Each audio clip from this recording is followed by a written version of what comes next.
സ്ലീഹാകാലം 7-ാം ഞായർ. വിശുദ്ധ യോഹന്നാന്റെ സുവിശേഷം 14-ാം അധ്യായം 15 മുതൽ 20 വരെയും 25 മുതൽ 26 വരെയുള്ള വാക്യങ്ങളുടെ വിശകലനം. പരിശുദ്ധാത്മാവിനെ വാഗ്ദാനം ചെയ്യുന്നു. ഇന്ന് സ്ലീഹാകാലത്തിലെ അവസാനത്തെ ആഴ്ചയിലേക്ക് നാം പ്രവേശിച്ചിരിക്കുകയാണ്. സ്ലീഹന്മാരിലൂടെ സഭയെ വളർത്തുന്ന നിരവധി ചിന്തകളായിരുന്നു ഈ കാലഘട്ടത്തിൽ നാം പരിചിന്തന വിഷയമാക്കിയത്. അതിൽ പരിശുദ്ധാത്മാവിൻ്റെ സാന്നിധ്യത്തിൻ്റെ പ്രശസ്തിയാണ് ഇന്ന് നാം ചിന്തിക്കുന്നത്.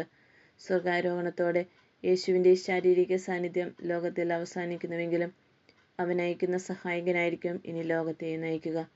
പഴയ നിയമത്തിൽ കർത്താവായിരുന്ന ലോകത്തിൽ യേശുവിൻ്റെ സാന്നിധ്യം, പുതിയ നിയമത്തിൽ അത് പുത്രനായ ദൈവത്തിൻ്റെ സാന്നിധ്യമായിരിക്കുന്നു. പെന്തക്കോസ്തായ്ക്ക് ശേഷം തിരുസഭയെ നയിക്കുന്നത് പരിശുദ്ധാത്മാവാണ്. ഒരു ദൈവത്തിലെ മൂന്നാളുകളാണ്, പിതാവ്, പുത്രൻ, പരിശുദ്ധാത്മാവ്. എന്നും അവരുടെ കൂട്ടായ്മയാണ് ലോകചരിത്രത്തിൽ ആദ്യം മുതലേ നിറഞ്ഞു നിന്നതും സൃഷ്ടിയിൽ ജലത്തിനു മീതെ കർത്താവിൻ്റെ ചൈതന്യം നിറഞ്ഞു നിന്നിരുന്നുവെന്ന് നാം വായിക്കുന്നു. ഇന്നത്തെ ഒന്നാമത്തെ വായനയിൽ മോശയ്ക്ക് ലഭിച്ച ചൈതന്യത്തിൻ്റെ ഒരംശം 70 മൂപ്പന്മാർക്ക് വീതിച്ചു കൊടുത്ത് ദൈവജനത്തെ നയിക്കാൻ മോശയ്ക്ക് തുണയാക്കുന്ന ഒരു സമൂഹത്തെ വാർത്തെടുക്കുന്ന ദൈവത്തിൻ്റെ പ്രവൃത്തിയെക്കുറിച്ച് വായിക്കുന്നു. മോശയ്ക്ക് ശേഷം ദൈവപ്രമാണങ്ങൾ അനുസരിച്ച് ന്യായാധിപന്മാർക്കും രാജാക്കന്മാർക്കും തൻ്റെ അഭിഷേകത്തിലൂടെ ആത്മാവിനെ വർഷിക്കുന്നതായി നാം കാണുന്നു. പക്ഷേ എപ്പോഴൊക്കെയോ ദൈവപ്രമാണങ്ങൾ ലംഘിച്ച് അന്യദേവന്മാരിലേക്ക് അവർ തിരിഞ്ഞുവോ അപ്പോഴൊക്കെ ആ ചൈതന്യം തിരിച്ചെടുക്കപ്പെടുന്നതായും നാം വായിക്കുന്നു. അതിരുവിട്ട മോഹങ്ങളും അതിധൂർത്തും പിന്നീട് ആ വംശത്തെ തന്നെ നാം അവശേഷമാക്കാൻ ഇടയാക്കി. ഇന്നത്തെ രണ്ടാമത്തെ വായനയിൽ ഇസ്രായേൽ ആദ്യ അഭിഷിക്തനായ രാജാവ് സാവൂൾ ദൈവപ്രമാണം ലംഘിച്ചപ്പോൾ ദൈവത്തിൻ്റെ ചൈതന്യം അവനിൽ നിന്ന് തിരിച്ചെടുക്കപ്പെടുന്നതായി നാം വായിക്കുന്നു. തിരുസഭാ ചരിത്രത്തിലും ആത്മീയ സംഘടനയിലും അഭിഷിക്തരിലും ആത്മീയ വരം ലഭിച്ചവരിലും ആത്മാരിലുമൊക്കെ ഈ സത്യം അന്വർത്ഥമാണ്. ദൈവം സൗജന്യമായി നൽകിയ പാറോക്കോത്തലായെ ഒരു കാരണവശാലും നാം സങ്കടപ്പെടുത്തിക്കൂടാ. ദൈവാത്മാവ് നഷ്ടപ്പെട്ട മനുഷ്യൻ വെറും ജഡവും ആത്മാവുള്ളവൻ നിത്യജീവനുള്ളവനുമാണ്. മൂന്നാമത്തെ വായനയിൽ നാം വായിക്കുന്നു, ജഡമോഹങ്ങളെ ഒരിക്കലും തൃപ്തിപ്പെടുത്തരുത്. എന്തെന്നാൽ ജഡമോഹങ്ങൾ ആത്മാവിനെതിരാണ്, ആത്മാവിൻ്റെ അഭിലാഷങ്ങൾ ജഡത്തിനും എതിരാണ്. ജഡത്തിനെതിരെയുള്ള പോരാട്ടത്തിൽ ശക്തി പ്രദാനം ചെയ്യുന്ന പരിശുദ്ധാത്മാവിനെ യേശു വാഗ്ദാനം ചെയ്യുന്ന ഭാഗമാണ് ഇന്ന് നാം സുവിശേഷത്തിൽ ശ്രവിക്കുന്നത്. ആ സഹായകൻ വരുമ്പോൾ ലോകത്തിലും വ്യക്തികളിലും ദർശിക്കുന്ന മാറ്റം പെന്തക്കോസ്തായ്ക്ക് മുമ്പും പിമ്പുമുള്ള ശിഷ്യരുടെ ജീവിതം തന്നെയാണ് തെളിവ്. ഞങ്ങൾ കണ്ടതും കേട്ടതും സ്പർശിച്ചതും അനുഭവിച്ചതുമായ ക്രിസ്തുവിനെ പ്രഘോഷിക്കാതിരിക്കാൻ ഞങ്ങൾക്ക് സാധ്യമല്ല എന്ന് പറഞ്ഞ യോഹന്നാൻ ആത്മാവ് നിറയുന്നതിനു മുമ്പ് ഭയത്തിലും നിരാശയിലുമാണ് കഴിഞ്ഞിരുന്നത്. നമ്മുടെ ബലഹീനതയിൽ നമ്മെ ബലപ്പെടുത്തുകയും നമുക്ക് ആശ്വാസവും സഹായവും ദൈവസന്നിധിയിൽ നമുക്ക് വേണ്ടി മാധ്യസ്ഥം വഹിക്കുകയും വാദിക്കുകയും ചെയ്യുന്ന സാന്നിധ്യമാണവൻ. ആത്മാവ് നിറഞ്ഞ ഒന്നാം ദിവസം പത്രോസിൻ്റെ പ്രഭാഷണം കേട്ടവരിൽ 3000 പേരും തുടർന്ന് 5000 പേരുമായി തുടക്കം കുറിച്ച ആ സമൂഹം വളർന്ന് പന്തലിച്ച് ഇന്നിപ്പോൾ 140 കോടി അനുയായികളുടെ ഒരു സമൂഹമായി ഉയർന്നു. ഇതിൽ 1% ആത്മാവിൻ്റെ ജ്വലനമുണ്ടായാൽ അത് കത്തിജ്വലിച്ച് ആത്മാവിൻ്റെ തീഗോളമായി മാറും.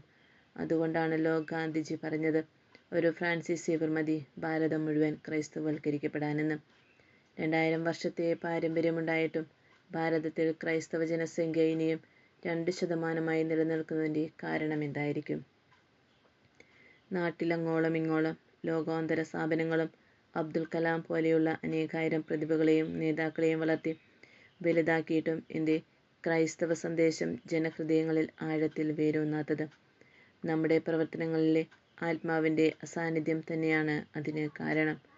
ചാരം മൂടിക്കെട്ടി അണിഞ്ഞ് പുകഞ്ഞുകൊണ്ടിരിക്കുന്ന നമ്മിലുള്ള ചെറു അഗ്നിയെ കത്തിജ്വലിപ്പിക്കണമെങ്കിൽ നാം ആത്മാവ് കൊണ്ട് നിറയണം. അതിനായി നമ്മിലുള്ള പരിശുദ്ധാത്മാവിനോട് ചേർന്ന് നിൽക്കുകയും അതിനെ ഉത്തേജിപ്പിക്കുന്ന കുടുംബ പ്രാർത്ഥന, വചന പാരായണം, വിശുദ്ധ കുർബാന, വാർഷിക ധ്യാനം തുടങ്ങിയ ആത്മീയ പ്രവർത്തനങ്ങളിൽ പങ്കാളികളാകുകയും വേണം. ഇതൊക്കെ മുടങ്ങിപ്പോയാൽ നമ്മിലുള്ള ആത്മാവ് നിർവീര്യമാകാൻ ഇടവരും. ജാഗ്രതയോടെ ആത്മാവിനായി ദാഹിക്കുകയും എന്നുള്ള ആത്മാവിനെ എടുത്തു മാറ്റരുതേ എന്ന് ഇടപെടാതെ പ്രാർത്ഥിക്കുകയും വേണം.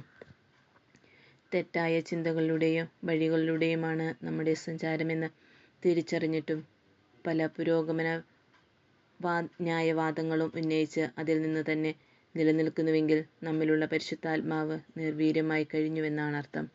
ഈ മന്ദോഷ്ണതയാണ് പരിശുദ്ധാത്മാവിനെ നമ്മിൽ നിന്ന് അകറ്റിക്കളയുന്നത്. ചൂടോ തണുപ്പോ ഇല്ലാത്ത മന്ദോഷ്ണതയാകിയാൽ നിന്നെ ഞാൻ എൻ്റെ വായിൽ നിന്ന് തുപ്പിക്കളയും എന്നാണല്ലോ എഴുതപ്പെട്ടിരിക്കുന്നത്. പിതാവിനെ ഉപേക്ഷിച്ച് ദൂരെ പോയ ധൂർത്തപുത്രൻ്റെ ഉപമ പരിശുദ്ധാത്മാവിനെ ഉപേക്ഷിച്ചു പോയ ആത്മാവിനെ പ്രതിനിധീകരിക്കുന്നു.